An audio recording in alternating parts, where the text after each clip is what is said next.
Big Brains is supported by UChicago's online Master of Liberal Arts program, which empowers working professionals to think deeply, communicate clearly, and act purposefully to advance their careers. Choose from optional concentrations in ethics and leadership, literary studies, and tech and society. More at mla.uchicago.edu.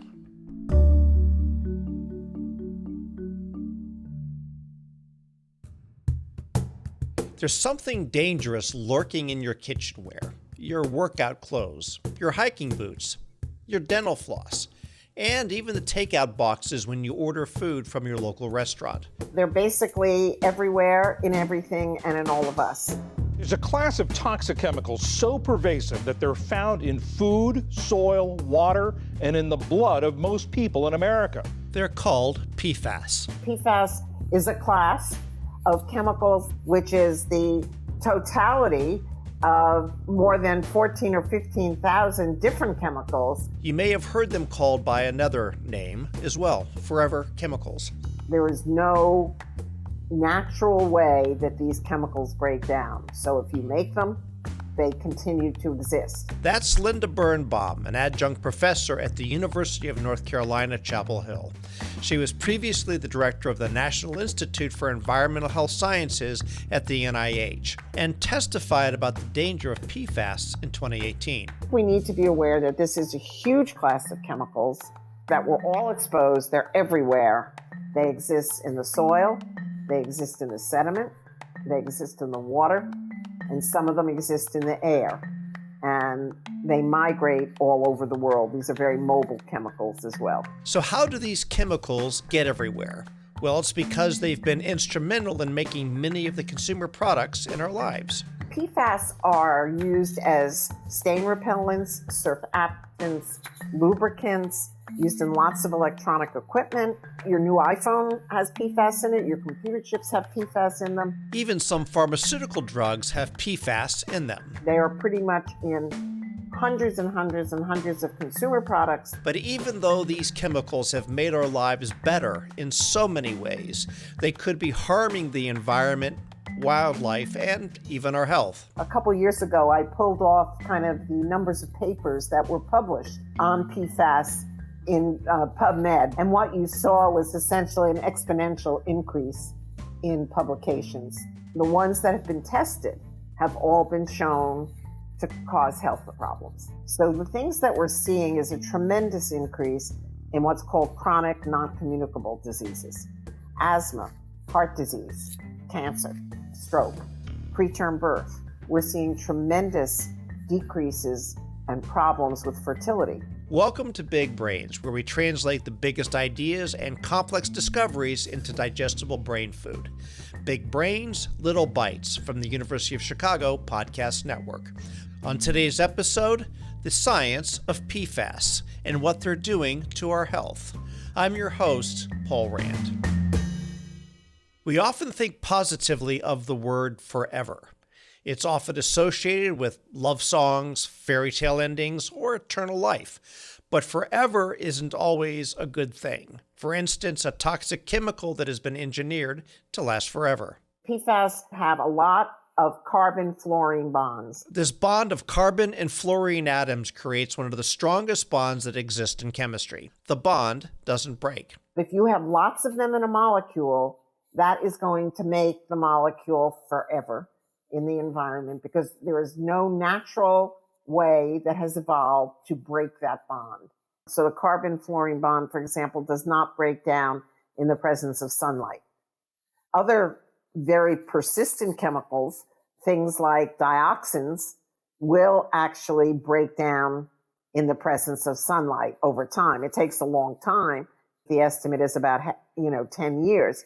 No one has been able to demonstrate that these chemicals can break down with natural processes of light, heat, or even oxygen levels. There are many chemical bonds that originate in nature, but combining carbon and fluorine is almost always a man-made process. It barely exists in nature. And we've been able to use this simple carbon-fluorine bond to make a plethora of different PFAS. There is, I said, well over 10,000 PFAS. The latest dashboard from EPA ORD, at least in 2022, was over 14,000 different PFAS. Now people are saying over 15. It's kind of, if you look, you find more. Okay. When did the chemicals first come into existence? The first PFAS was synthesized, I believe, actually in the 1930s or 40s. Chemists at a company called DuPont invented a new material that would change kitchens across America: Teflon.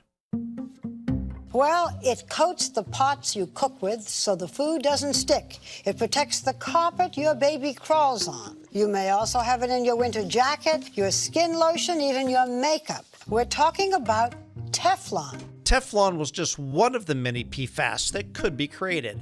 And once other companies saw the possibilities, well, they wanted in too. I think real production and use got going in the 50s. Some of the major uses, other uses, started in the 60s. Another company that got heavily involved in the manufacture of PFAS products was 3M. You name, there are more than 200 use categories, and each of those categories has multiple uses. 3M manufactured PFAS like PFOS and PFOA that were used to create many consumer products we've all probably used at one point or another. They are in all kinds of electronic and industry products, and I have to say, many of them are very useful. So, I mean, a major source of contamination has been the AFFF, or the air film forming foam, which was used to put out fires and to train firefighters and so on. And that has been a major source of water contamination throughout our country and throughout the world. Tell me how you started becoming really concerned about the PFAS. Well, I would tell you, I actually published 3 papers on PFAS in the late 1980s and then stopped working with them because at the time I didn't know that there was exposure going on to all of us everywhere. I think I first began really concerned around 2000, 2001 or 2. 3M and then EPA announced that, if you look at the general population, we all have some PFAS in us.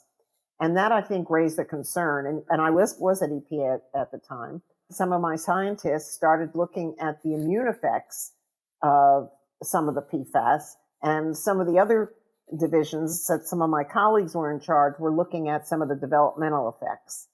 We also became aware of some of the rodent cancer studies with a couple of PFAS, which all showed that they were associated with an increase in tumors.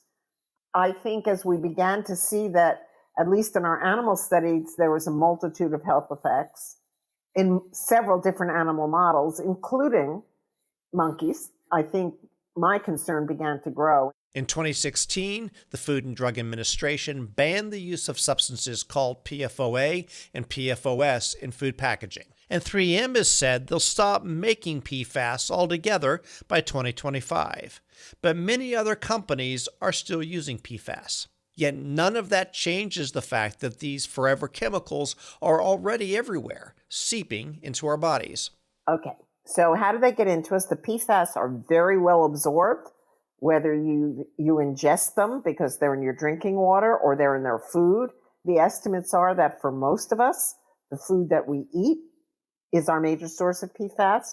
If you inhale them, because some of them are quite volatile, those will be absorbed through your lungs and get into your blood. Skin is a pretty good barrier for PFAS, but not complete. So if you get it on your skin, some of it will get in, not all of it. But say orally, essentially anything you eat or drink for PFAS will get into your body and into your blood. Now, in our bodies, many of these chemicals have long half-lives on the order of years. For a drug, think something like aspirin or Tylenol. You're talking about a chemical with a half-life of a couple of hours at most. There are some drugs that have a half-life of a couple minutes. In our body, some of these chemicals have half-lives as long as 5 to 10 years. And do they bioaccumulate? Okay, that's a great question. Some of them do.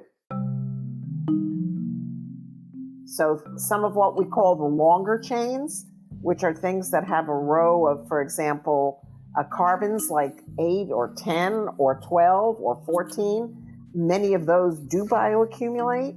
Some of the shorter chain ones accumulate less, but less is not zero.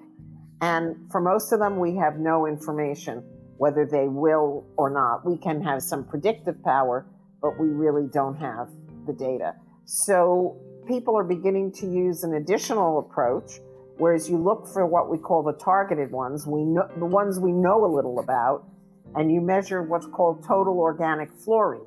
And the total organic fluorine will also pick up things like certain drugs can be PFAS, certain pesticides can be PFAS, and the total organic fluorine will pick up those as well as the ones you know about, and then it'll pick up everything else that you don't.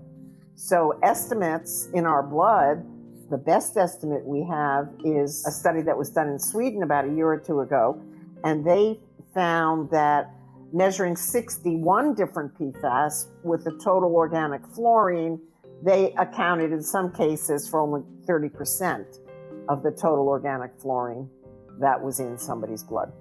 Okay, so these chemicals are everywhere and most likely in all of us. We've said they're dangerous, but what exactly are they doing to us, and are there really zero ways to destroy these chemicals? That's after the break.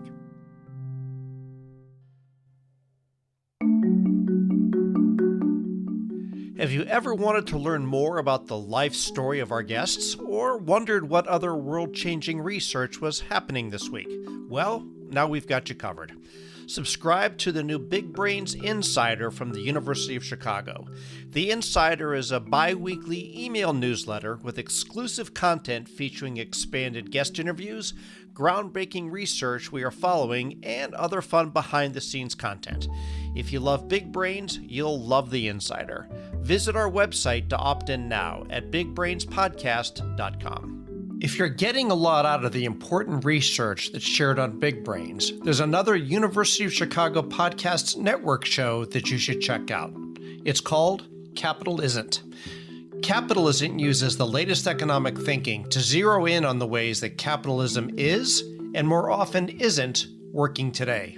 From the debate over how to distribute a vaccine to the morality of a wealth tax, Capital Isn't clearly explains how capitalism can go wrong and what we can do about it. Listen to Capital Isn't, part of the University of Chicago Podcast Network.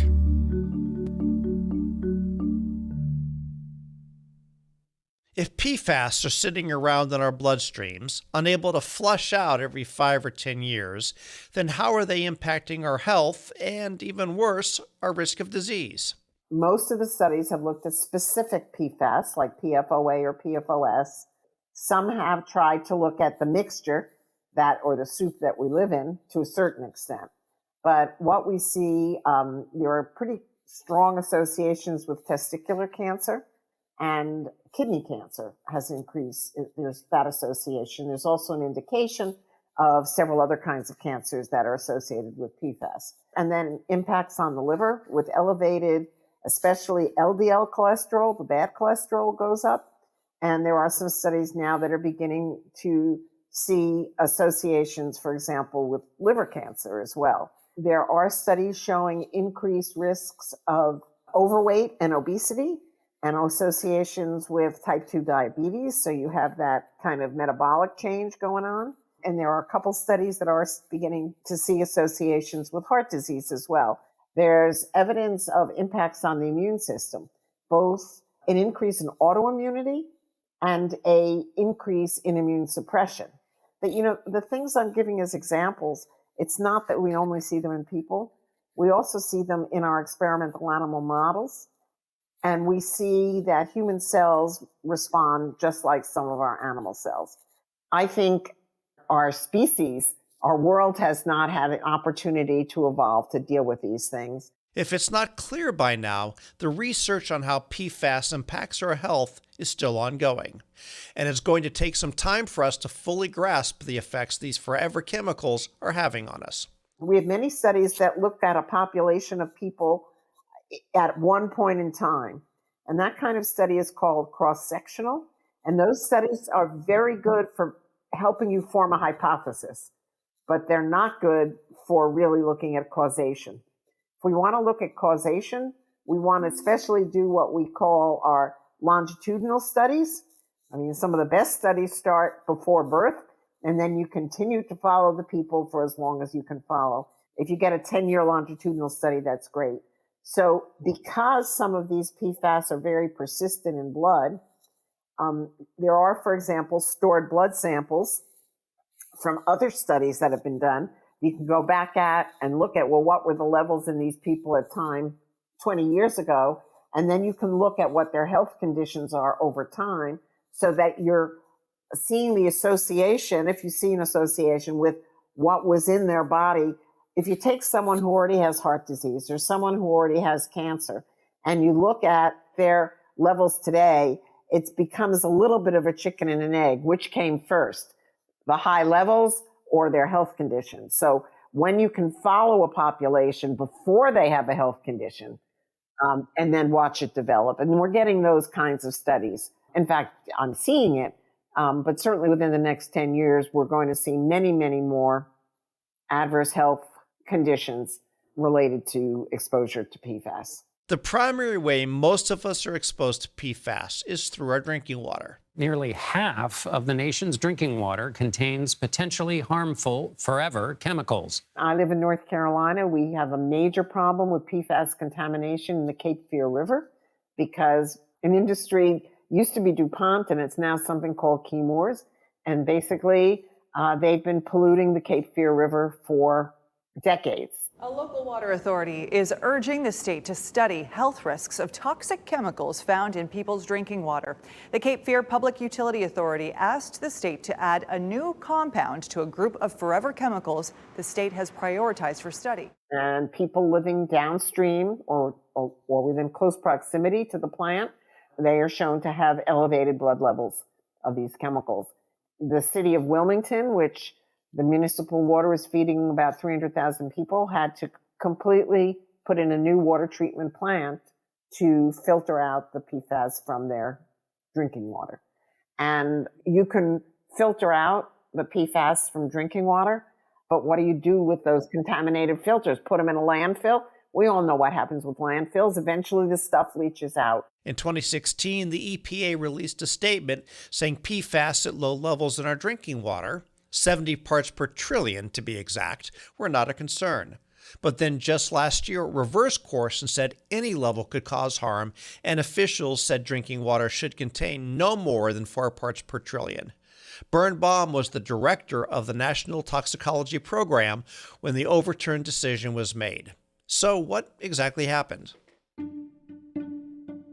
So at EPA in 2016, I actually was called by the head of the Office of Water, which was the agency that made those advisory levels of 70 parts per trillion. And he said to me, Linda, I know you're not going to be happy about this. And I said, well, Peter, I'm a pragmatist. Do I think 70 parts per trillion is where we should be? No, but 70 parts per trillion is a heck of a lot better than where we were in 2009, where you said the advisory was 400 parts per trillion. EPA, actually the head of the Office of Water in June of 22, came out with exceedingly low levels for 2 of the PFAS, PFOA and PFOS. And last March, EPA actually proposed regulatory limits in drinking water of 4 parts per trillion for PFOA and PFOS. And then they said if something called a hazard index, which relates to the toxicity and the concentration of 4 other PFAS, exceeds 1, then they have to be regulated too. So EPA was supposed to promulgate their regulations by the end of September. Companies that are making and using PFAS that they have to respond to is huge. So I'm kind of hearing through the grapevine that they're going to try to finish it by December, but if not, the actual promulgation of values will come early next year. Now, the question is will EPA stick with these values? They did declare that PFOA and PFOS are likely human carcinogens, so that they would love to, their goal for limit would be 0, but EPA's regulations, the law of the Safe Drinking Water Act actually requires that they do something which is technologically feasible. And essentially, all the laboratories that would be monitoring the levels in your drinking water can measure accurately 4 parts per trillion. There's a huge new survey going on of municipal drinking water in the entire U.S. from this year through 25 that EPA carries out with USGS. Many drinking water systems are going to find themselves out of compliance with the new EPA regulations when they come through. And so many water supplies are going to have to put in expensive filtration systems. If I understand this correctly, there was a long time where scientists like yourself couldn't talk about these numbers or the consideration. And I wonder if that's actually the case, and if so, why was it so? I think what you're talking about is if you're a federal employee, you often have to get permission to speak to the press. As a long time, I worked for the government for 40 years, and I will say that during the Trump administration, that became extremely difficult for many people dealing with environmental issues. They were not allowed to talk. Let's just say it became very difficult for them to talk to the press. Okay, and how is it today? Well, I'm not a Fed anymore. I retired at the end of 2019, so I'm having a good time talking to the press when I think it's appropriate, because I think as scientists, we hold a responsibility to explain to people what it is that we do and why we do it and what the impact of that work may be. I think for certain topics, there are still, let's just say, some pretty tight controls that are exercised. So this point where the U.S. started phasing out, as you mentioned, the PFOAs and PFOSs in the 2000s, but they're still, and some of the PFAS are still around, they're still being imported. Is it that the government and these different bodies know that these are damaging to people and the environment, but until there's a public outcry, there's enough pressure to keep them in? Is that kind of what's going on? I think that's part of it. Yes, I mean, I think there's a huge amount of lobbying that's going on, both at the legislatures and at the level of the regulators. So I think that is part of it until the outcry grows. And it's starting in certain areas. People are concerned and are trying to do something and working with their legislatures. I should say, again, in this country, as California goes, so goes the nation. I mean, California is the 5th or 6th largest economy in the world. California has banned all PFAS in textiles. They're looking at banning other kinds. New York State has banned them. We have many states that have regulated PFAS in drinking water or groundwater. The European Union is considering a ban on all PFAS, and that ban is kind of taking the Montreal Protocol approach, which is what's called essentiality. If you don't really need something, then you don't use it. You don't have PFAS in it. I don't really need my clothes stain-proof. If it's really necessary, but there's an existing alternative, and it doesn't have to be a chemical alternative, it could be a different way of achieving a solution, then you move to that alternative. And if you really need something and there is no alternative, you keep using it until you can develop an alternative. And certain, I would say, drugs might fall into that category. Maybe certain uses for chips, computer chips would fall into that case. Again, and you keep looking for alternatives. We've come a long way in terms of understanding these chemicals and trying to remediate the damage that's been done. This year, 3M agreed to pay out $10.3 billion to cities and counties across the country to allow them to test and clean up PFAS in their water systems. Minnesota-based 3M will pay more than $10 billion to settle lawsuits surrounding forever chemicals in drinking water. PFAS were manufactured by 3M for decades and legally dumped in different sites in the East Metro. Some got into the drinking water in the area. The company says that this settlement will help detect and remove those chemicals. But none of that changes the fact that these substances are everywhere. So is this just a hopeless cause? Well, not quite. There's a lot of money right now appropriately being spent to develop ways to how do we get rid of this stuff. And there are some experimental, like laboratory-based approaches that have been shown that can break those carbon-fluorine bonds. Some of the conditions are not that extreme. Some of them are very extreme. Incineration, if you go to about 1200 degrees, you can break that bond. But much of this stuff has not been tried in a major sense. In other words, how do you clean up a whole river system? How do you break it down when it's everywhere? So I think the remediation and the destruction technologies, there are some ways that our people are trying to develop, but unless we turn off the pump, I guess would be the way, unless we stop making, we're not going to get rid of it. I've been kind of pushing and talking to people, research people, about the need to how can, say, we recover some of these PFAS that have already been made, say from those filters that you get from removing it from water. And if you absolutely need to still have PFAS, use it from the stuff you already made instead of making more and more and more carbon-fluorine bonds.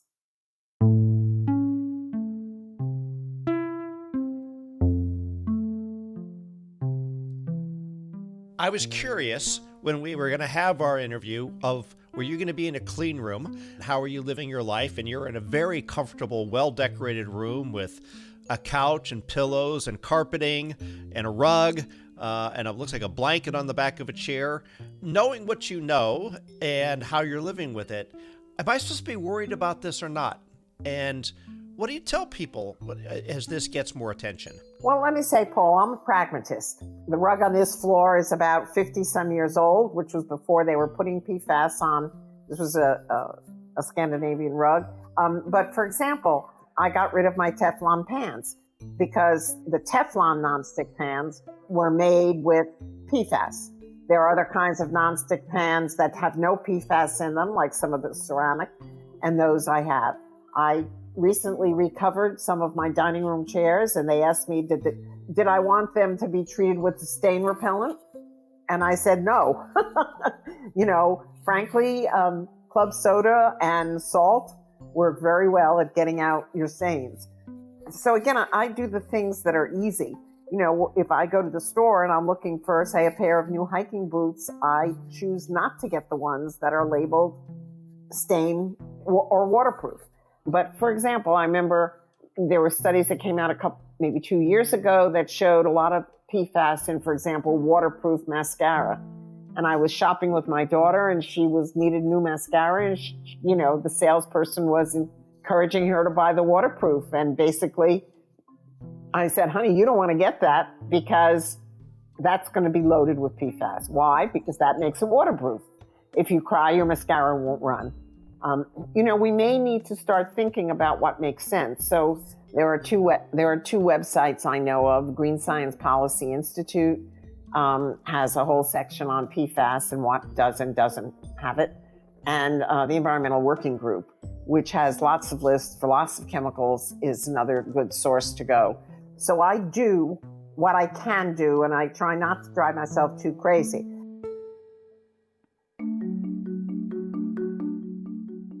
Big Brains is a production of the University of Chicago Podcast Network. We're sponsored by the Graham School. Are you a lifelong learner with an insatiable curiosity? Access more than 50 open enrollment courses every quarter. Learn more at graham.uchicago.edu/bigbrains. If you like what you heard on our podcast, please leave us a rating and review. The show is hosted by Paul M. Rand and produced by Leah Cesarine and me, Matt Hodap. Thanks for listening.